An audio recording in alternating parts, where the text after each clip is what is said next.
Hi, case of the day, hand rolled as they say, and it's been a while, it's been about 10 days. I just got caught up with so many things, and today's topic is and it's the 219th case. It started off as a very simple case, the concept of replacement fibrosis in the context of acute exacerbation. And then I realized that this new paper had come out, and then I was looking for some more data on what exactly is acute exacerbation. And so then this became a whole other thing. So here goes 50-year-old acute dyspnea on the background of progressive dyspnea 8 months ago. And you can see reticular opacities. Let's start with the base. Traction bronchiectasis. And I'm not showing the whole case because then it'll become too long. But maybe when I put this on ctchestreview.com, I'll have a separate section of just the videos describing the case. But here goes. Reticular opacities, traction bronchiectasis, no significant honeycombing, few layered cysts here in the non-dependent upper lobes, but a lot of ground glass here. And this was UIP-like, indeterminate. You could even use the term fibrotic NSIP at this stage. The ground glass doesn't seem to match, but given that there has been a sudden acuteness in the dyspnea, this likely represented acute exacerbation. And that's the ground glass here, which is the worrisome finding.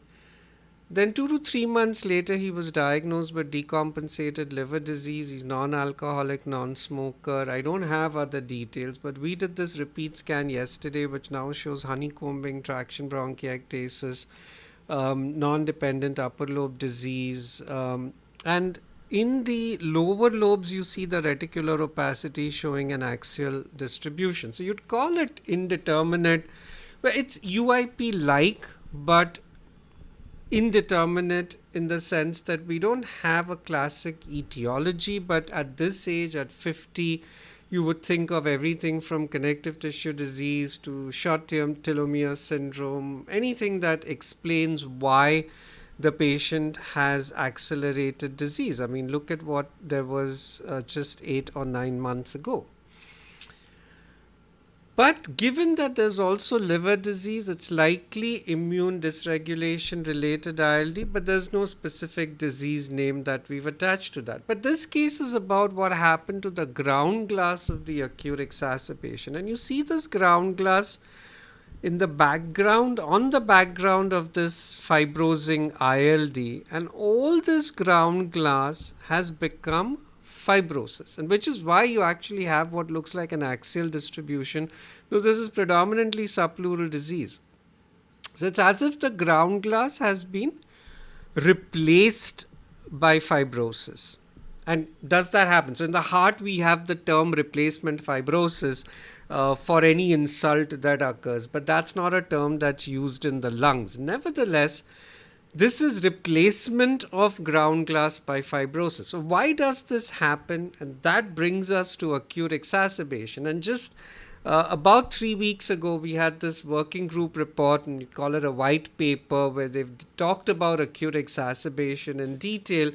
And if you look at it, it starts by saying that when you have acute respiratory worsening, you would start thinking of acute exacerbation in a fibrotic ILD. And the first thing is, because radiologically what we would see are patchy bilateral areas of ground glass. So the first thing you do is make sure that it's not due to cardiac failure or fluid overload. And I did a case at CT Chest Review 98, which was precisely that. The patient has probable UIP IPF, it was progressive, and then came with acute breathlessness with bilateral pleural effusions, ground glass. The pro-BNP had shot up. This patient was in cardiac failure. Unfortunately, despite all the treatment, he had then superadded infection and then passed away. So the dictum is that in all fibrotic ILD patients with acute, now we would use the term respiratory worsening, you first rule out cardiac failure before thinking of acute exacerbation. Now, when you look at the acute exacerbation, which radiologically is just bilateral ground glass, histologically, if you were to biopsy, you wouldn't normally. it's basically diffuse alveolar damage. And that's either, this is a direct quote from the paper, saying that it's either an intrinsic acceleration of fibrosis or epithelial susceptibility to an external insult. So that's DAD. And just for those of you who want to know what's happened to the definition of AE over the years. Now, DAD has many manifestations depending on the extent of injury and goes from an exudative phase to a phase of organization and then healing and repair. And that's why DAD is now one of the 6 interstitial patterns here in the new ERS ATS classification. But the paper that explains the entire concept of acute lung injury. So when Seth wrote this, we weren't using the term DAD as the standard term for this, and so he said acute lung injury, and so I said acute lung injury when I did this about a year and a half ago before the ERS ATS paper came out. Today I would say DAD or diffuse alveolar damage. And so what typically happens is we have an exudation phase where we see ground glass typically dense like this or slightly less dense. Then an organization phase where you start seeing traction bronchiectasis, reduced volume, etc.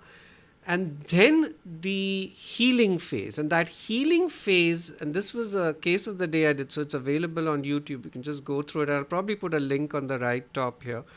And then it can heal either by completely going away, as happened during COVID when we had patients with DAD, or it becomes a healing with fibrosis, which is normally what happens if it was not an acute viral infection. So while it could heal completely, that's not usually what happens.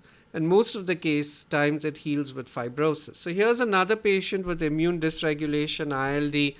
And you can see this was December 25, came with marked ground glass in February, and now all of that has been replaced by fibrosis with traction bronchiectasis, etc., which is healing with fibrosis, or replaced, the ground glass replaced by fibrosis. Whereas this patient with rheumatoid arthritis had acute exacerbation and has improved, and this could have been acute inflammation within the RA, which is why it's improved. Though if you were to argue, you could say that all of these areas of traction bronchiectasis were not there before, and so while 80-90% of the ground glass has improved, some of it has been replaced by fibrosis. So that's how you get replacement fibrosis.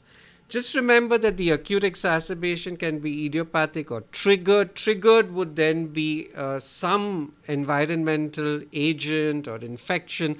So we had this patient, and I'd done this at ctchestreview.com, is the 92nd case where the fibrotic ILD showed acute exacerbation. You see it's a DAD pattern, right? Patchy, widespread ground glass. And this turned out to be PCP-CMV, and the patient passed away after about 15 days or so. In patients who have ground glass suggestive of acute exacerbation, remember that pathologically it's diffuse alveolar damage. It will behave like DAD.